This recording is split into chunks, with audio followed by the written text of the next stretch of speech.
Changing file ownership is considerably simpler than changing the permissions. We use the chown or chown command to do that. Its usage is the following: chown followed by the owner that you wish to cause the file to be owned by, and then the file or files themselves. For example, if we had a user called Fred, we could give Fred the ownership over all the files in the current directory that end in .doc. Very simple to do. Let's just examine some important things that we need to keep in mind when we're doing that. Firstly, the ownership of the file has absolutely nothing to do with the location of the file. In other words, a file may be owned by Fred but sitting in Tom's home directory. Let's have a look at an example of that. Now I could simply say chown avon for the other fella and another .txt. Now, when I do that, something interesting is actually going to happen on this particular Unix system. I don't even have the ability to run the chown program.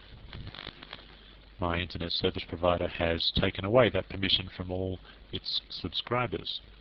I guess because they don't trust us to use it properly.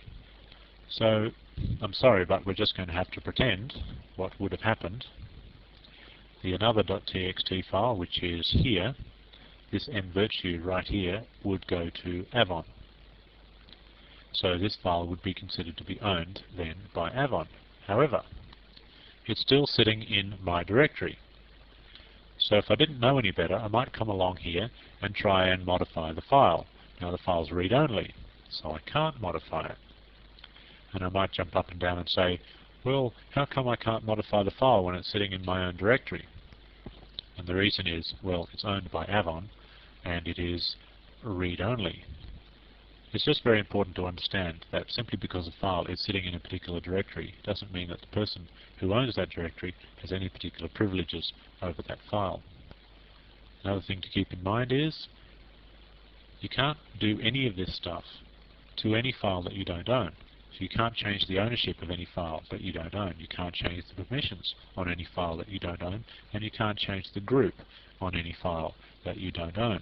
So, if you're planning to modify these things like the permissions and the group and the ownership and so forth, you better make sure that you change the ownership last.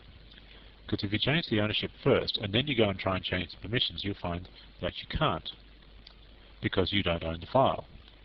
Like I said, only the owner can change these things. Also, well, I guess this is just a corollary of the previous point.